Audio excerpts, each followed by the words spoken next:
ఆదిలాబాద్ లో మూతపడ్డ cement corporation of India పునరుద్ధరణ కోసం బీఆర్ఎస్ పోరుబాటు పడుతోంది. సీసీఐని రీఓపెన్ చేయాలనే డిమాండ్ తో ఢిల్లీలో కదం తొక్కుతోంది. ఎన్నికల్లో బీజేపీ ఇచ్చిన హామీలను నెరవేర్చాలంటూ బీజేపీపై ఒత్తిడి చేస్తోంది. బీఆర్ఎస్ వర్కింగ్ ప్రెసిడెంట్ కేటీఆర్ సారథ్యంలో సీసీఐ సాధన కమిటీ కేంద్ర పరిశ్రమల శాఖ మంత్రి కుమారస్వామిని రేపు కలవబోతుండడం ఆసక్తికరంగా మారుతోంది. అడవుల జిల్లాకు అది ఒకప్పుడు వరం. దానివల్ల ఎన్నో వేల మంది ఉపాధి పొందారు. ఎన్నో కుటుంబాలు ఓ గాడిన పడ్డాయి. ఎంతో మంది గిరిజనులకు భరోసాగా నిలిచింది. కానీ కాలక్రమంలో ప్రభుత్వాల నిర్లక్ష్యంతో మూతబడి అడవి బిడ్డల బతుకులు రోడ్డున పడ్డాయి. అవును, ఆదిలాబాద్ లో 1962లో ప్రారంభమైన సిమెంట్ కార్పొరేషన్ ఆఫ్ ఇండియా ఎన్నో జీవితాల్లో వెలుగులు నింపింది. IIHM స్టూడెంట్స్ ప్రపంచం మొత్తం ఉద్యోగాలు చేస్తూ లక్షల్లో జీతాలు సంపాదిస్తున్నారు. ఇప్పుడే చేరండి international institute of hotel management. లాభాలతో కళకళలాడింది. ఇలాంటి ఫ్యాక్టరీ నష్టాల సాకుతో 1992లో మూతపడింది. నాటి నుంచి అనేక ఉద్యమాలు కొనసాగుతూనే ఉన్నాయి. ఇప్పుడు దానికోసమే ఉద్యమించేందుకు మళ్లీ ఆదిలాబాద్ సిద్ధమైంది. ఆదిలాబాద్ జిల్లా ప్రజల చిరకాల స్వప్నం వేలాది మందికి ఉపాధి కల్పించే సిమెంట్ కార్పొరేషన్ ఆఫ్ ఇండియా పరిశ్రమను తక్షణమే పునఃప్రారంభించాలనే డిమాండ్తో భారత రాష్ట్ర సమితి పోరాటాన్ని ఉధృతం చేస్తోంది.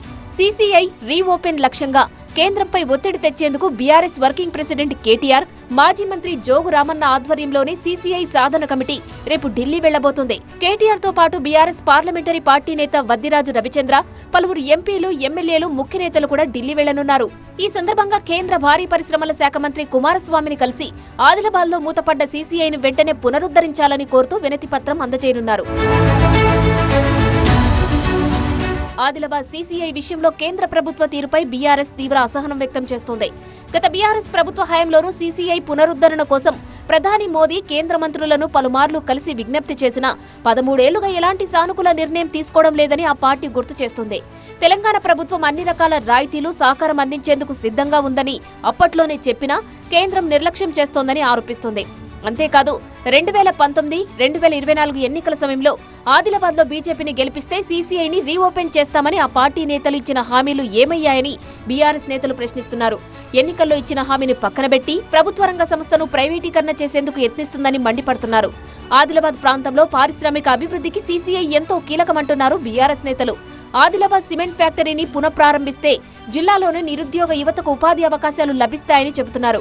ఈ క్రమంలోనే కేంద్ర మంత్రి కుమారస్వామి సానుకూలంగా స్పందించి చొరవ తీసుకోవాలని కేటీఆర్ సారథ్యంలోని ఆదిలాబాద్ సీసీఐ సాధన కమిటీ విజ్ఞప్తి చేయబోతోంది. మొత్తంగా ఆదిలాబాద్ లోని cement corporation of India reopen వ్యవహారం మరోసారి తెరపైకి వస్తోంది. సీసీఐ పునఃప్రారంభమే లక్ష్యంగా ఢిల్లీ వేదికగా పోరుకు సిద్ధమైంది. కేటీఆర్ సారథ్యంలోని సీసీఐ సాధన కమిటీ పోరుబాటుతో కేంద్రం పునరాలోచన చేస్తుందా, సీసీఐ ప్రైవేటీకరణకు మొగ్గు చూపుతుందా అన్నది ఉత్కంఠ రేపుతోంది.